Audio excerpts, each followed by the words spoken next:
Robodebt victims will find out from today how much their share of a $112 million settlement payment awarded as part of a $1 billion class action will be. However, there won't be a big payday coming for most of the eligible 400,000 or so class action members. Almost half will receive less than $100. Around 30% of class action members will be paid between $100 and $300. A small minority, about 5%, of Robodebt victims will receive more than $1,000. Read more. My son could still be here. Mum welcomes Robodebt. Royal Commission Services Australia says it is sending out letters to class action members from today, and payments will arrive in bank accounts by the end of the month.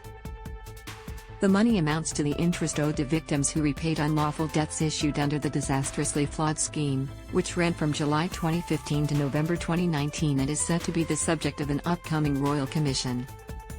As part of the class action settlement, Centrelink has already repaid the $751 million that was wrongly recovered from 381,000 people. What is Robodebt? When Robodebt was rolled out in 2015, it was hailed by the government as a key tool to be used in tracking down welfare fraudsters.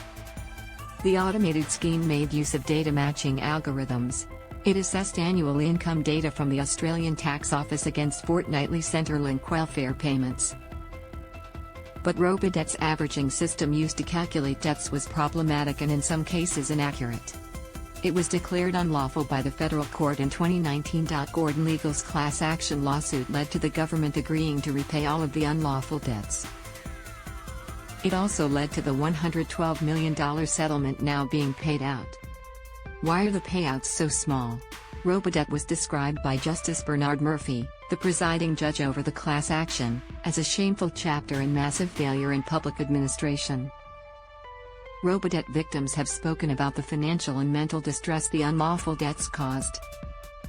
Many had their wages and tax refunds garnished to pay off the debts or were chased by debt collectors. Some family members have linked the debts to suicides, including Queensland mum Kath Madgwick, whose son Jared took his own life after receiving a debt.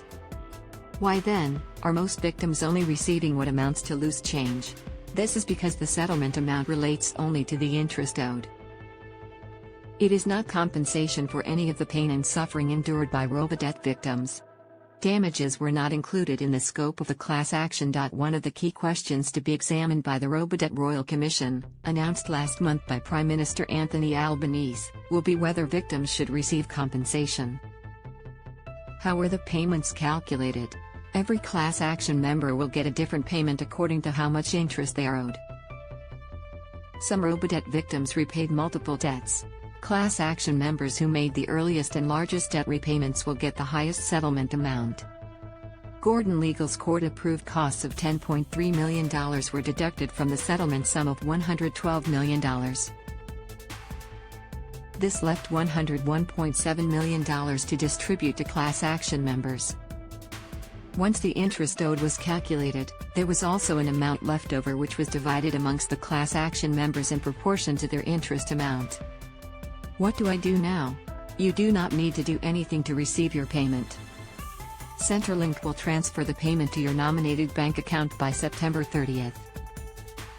You can check your payment amount by logging into Centrelink through your MyGov account. You don't need to report your settlement payment as income, as it will not be classed as taxable income. If you believe your payment is incorrect, you can request a review from Services Australia as long as it is within 30 days of receiving your settlement payment. Contact reporter Emily McPherson at mcpherson@9.com.au.